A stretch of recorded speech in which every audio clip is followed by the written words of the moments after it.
On my show a couple days ago, we discussed the effort that's been going on for quite some time now, to erase our national history and to indict the heroic figures who built our civilization. And I pointed out that while the pioneers, explorers, conquerors, settlers, pilgrims, founders were not perfect by any stretch of the imagination, they still accomplished great things, and many of them were great people. And so we should look to them, admire them, honor them, and yes, build statues to them and everything. And I also pointed out that while we hold, these Western figures to this modern standard, we hold them to a modern standard, especially on racial issues, and we spit on their graves if they don't live up to it. While we do that, you don't find that in any other country, in any other culture. That's not going on in any other country or culture. It's only in the West. They're not doing the same thing with their own heritage and their own historic heroes, and we don't expect them to. So I went into extensive detail, just as an example, talking about how many Native American tribes and civilizations were unspeakably brutal, murderous, in some cases cannibalistic. They raped, enslaved, destroyed, human sacrifices, so on and so forth. Yet nobody would ever tell a Native American not to be proud of their heritage. Nobody would tell them not to honor their historical heroes, their historical figures. That only happens in the West. So I want to expand on that conversation now a little bit and talk about the real problem that arises when we start to do this, when we go back and we censor the past and we condemn our ancestors and the people who built this civilization. When we start doing that, a really big problem happens. When we make essentially a cartoon of the past, when we make caricatures of our historical figures, and we make them into these kind of villainous cartoons, there's a big problem. I want to talk about what that problem is. And as an example of this phenomenon and of the problem itself, let's talk about this situation with Laura Ingalls Wilder, who, of course, was a famous author in the mid-19th century, early 20th century. She wrote the Little House on the Prairie books. But now the American Library Association is dropping her name from a prestigious children's award that they've been giving out for, 50 or 60 years. They've had her name on it. And they're taking her name off. And there's this process now of kind of banishing her from the children's literature space because of her culturally insensitive writings. So I want to read quickly a quote from Jim Neal, the president of the American Library Association. He's explaining this decision. He says, Wilder's books are a product of her life experiences and perspective as a settler in America's 1800s. Her works reflect dated cultural attitudes toward indigenous people and people of color that contradict modern acceptance, celebration, and understanding of diverse communities. Well, geez, that's surprising, isn't it? That somebody who was writing in 1905 would have a dated perspective on something. That's totally shocking, isn't it? And then if you're wondering, well, what are these horrible things that Laura Ingalls Wilder wrote? There's a New York Times article that describes some of Wilder's offenses. I'll read a little bit of it. It says, in the 1935 book, Little House on the Prairie, for example, multiple characters espoused versions of the view that, quote, the only good Indian was a dead Indian. In one scene, a character describes Native Americans as wild animals, undeserving of the land they lived on. Little Town on the Prairie, published in 1941, included a description of a minstrel show with five black-faced men in raggedy-taggedy uniforms alongside a jolting illustration of the scene.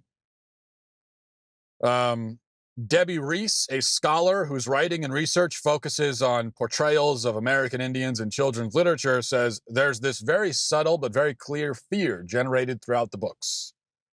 And she says it's not appropriate for young students, maybe for high schoolers, but not for young students. So, in other words, the characters in her books had attitudes that the people in that time and in that setting would have had.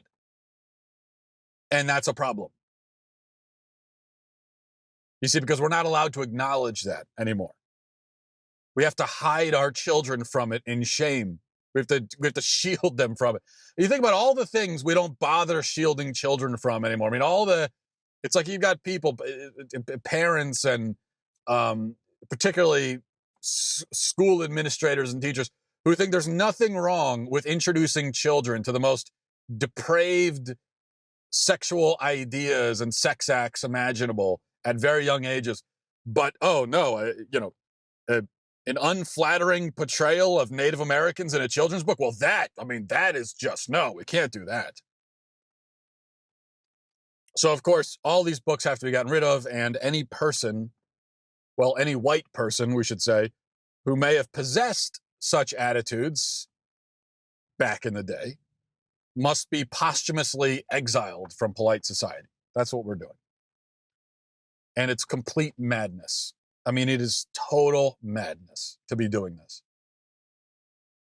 And I'll explain why. First of all, on the issue of historical racism, and I know this might be a little bit upsetting for people to hear, because I'm going to make the case that for a white settler in the 1800s or a pilgrim in the 1600s, or an explorer, conquistador in the 1500s, for them to have racist attitudes was not that those racist attitudes were not as bad as the racist attitudes that you might find today. In other words, it is worse for you and I to be racist than it was for them. Their moral guilt for their racism was, I think, severely mitigated by many different circumstances. Because if you're watching this or listening to this right now, and you're not racist, well then, I mean, good for you. Congratulations. If I had a cookie, I would give it to you. I mean, you know what? Go get yourself a cookie for not being racist. Congrats. You're a wonderful person. On the thumbs up on not being racist. Wonderful. Good for you. You should be so proud. But that's not an achievement. That is not a moral achievement on your part. For most of us, being racist was never even really like an option. We grew up in a world where, for a lot of us anyway, we grew up in an environment where it just never even came up. It never even occurred to most. It never even occurred to me to be racist. And if it ever did occur to anyone, you also grew up in a society where racism is extremely socially unacceptable, and it will be socially punished, maybe even legally punished in some circumstances.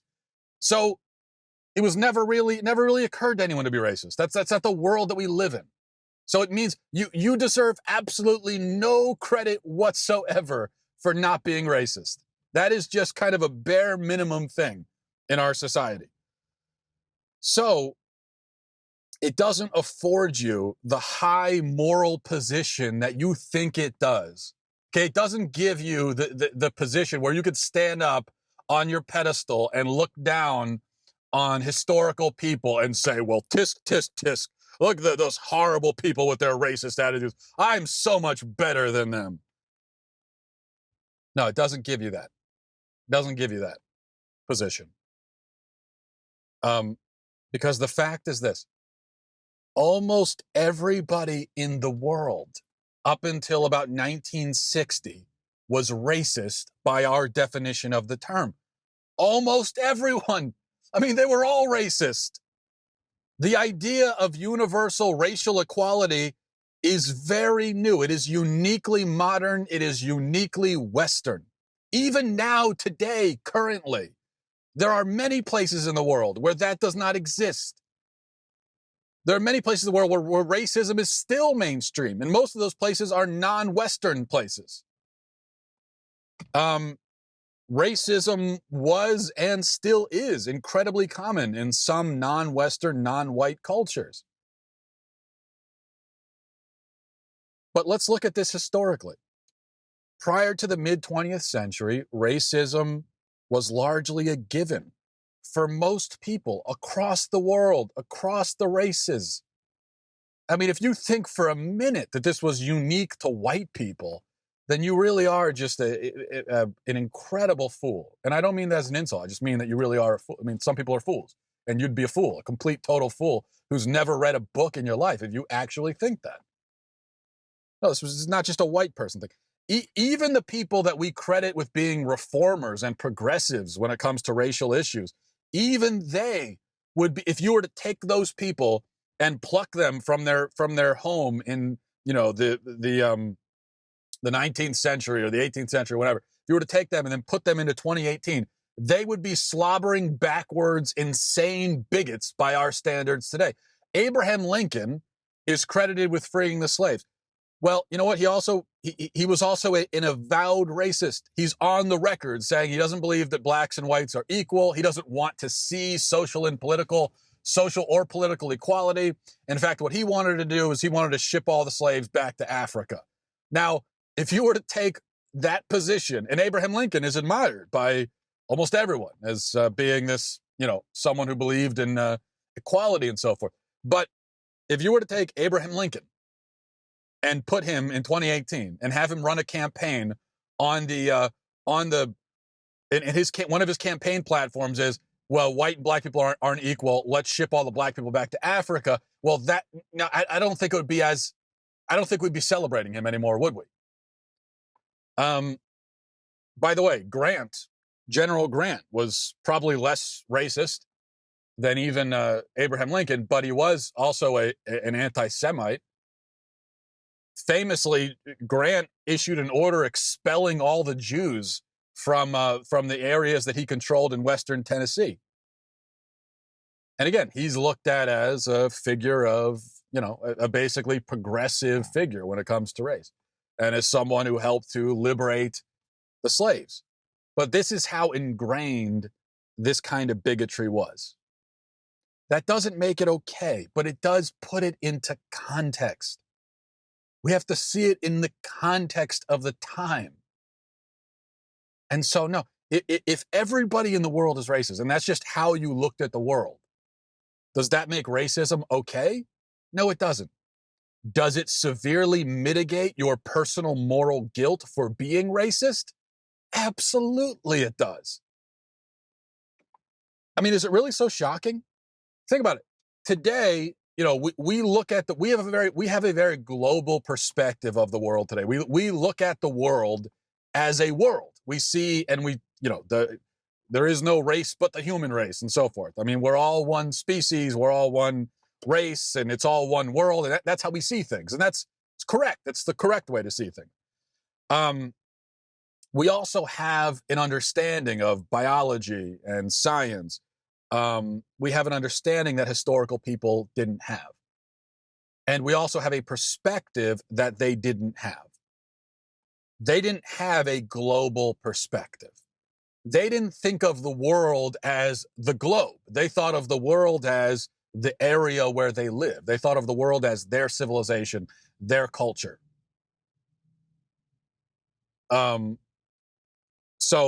an ancient Roman who would have said that Rome controls the entire world. Well, it never controlled anywhere close to the entire world, but that's how they would have seen it. Like, that's the world. This is your civilization. It's the world. So for them, and again, that's not how white people saw it. It's how everybody saw it. So for them to come upon a new race or a new world, to stumble upon a new civilization, for that process, that clashing of civilizations, that would be akin to modern people traveling to another planet and encountering an alien species. That it's comparable with that. So when white pioneers met Indians, you can't compare that to you going to the supermarket and being in line with someone of a different race. Okay, that's not what it was like. For them, it was like, for both sides, Indians, whites, it was more comparable to encountering a whole new species, a whole new, it's like these people came from a different planet. That's what both of them were thinking. And you know what? If that were to happen, and one of these days we do stumble upon some other race on another planet, which won't ever happen, but if it did, and we saw that, they're like us in some ways, but they're also very different in others, and then we saw that perhaps they engaged in practices that are to us horrifying and incomprehensible and brutal and savage, which, some of the pioneers and settlers and conquerors, they would have seen, that's how they would have seen human sacrifices and scalping and cannibalism. But if we were to encounter that with this with this hypothetical alien race, who, they look a lot like us, but they're also profoundly different in how they look. They're very different in how they act, how they speak, their customs and everything. If that were to happen for us, there would be a very real debate among us about whether or not these creatures are equal to us. That would not be a given under any circumstance. When the astronauts came back from Planet X and they met the aliens, they told us about them, it would not be a given among all of us that, oh yeah, well, they're just like us. There would be a real debate about the moral standing of this alien species. And if we were to come to the conclusion that they're not like us, we may come to the conclusion that, oh, they're like animals. Or we may come to the conclusion that, oh, they're actually like gods because they're technologically advanced. We would be wrong in those conclusions, but they're not crazy, irrational conclusions. They're kind of understandable conclusions because of our lack of information. Because we've encountered this mind-boggling new race of creatures, and we know nothing about them. So we're coming to us, we form assumptions. Those assumptions might be wrong, but considering our lack of information, they're also kind of understandable.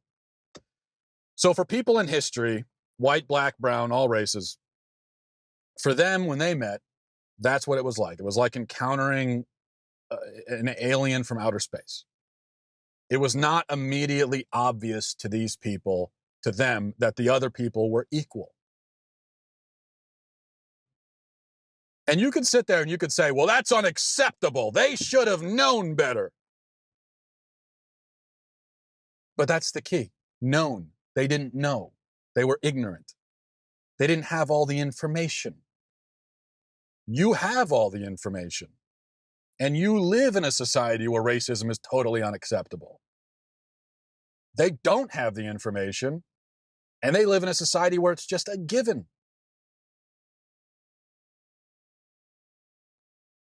And you know what? Even though we have all the information and we have all the science, we still get this wrong, don't we?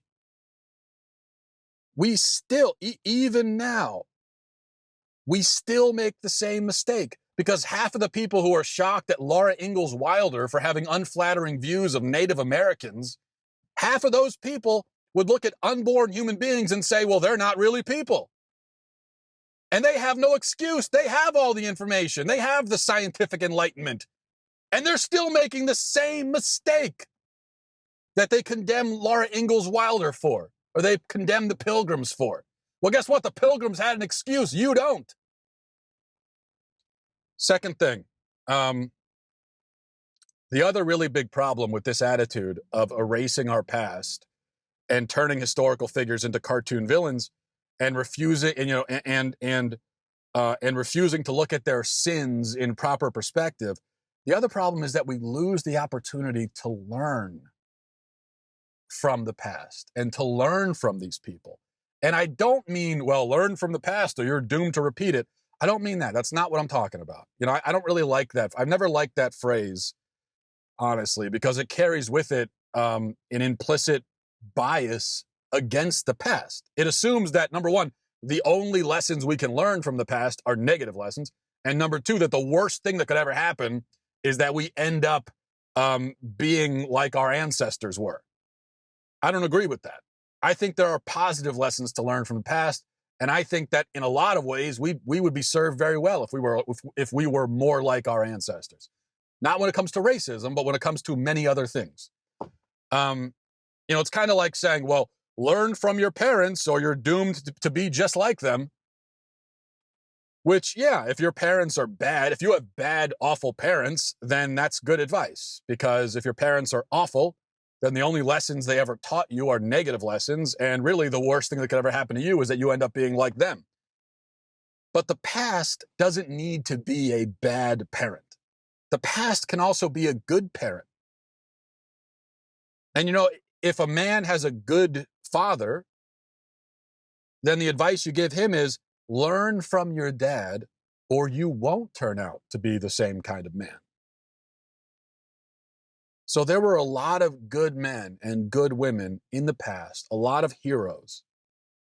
And we would do well to look at their positives so that we can emulate them and hopefully turn out to be like them, or at least mostly like them, minus things like racism.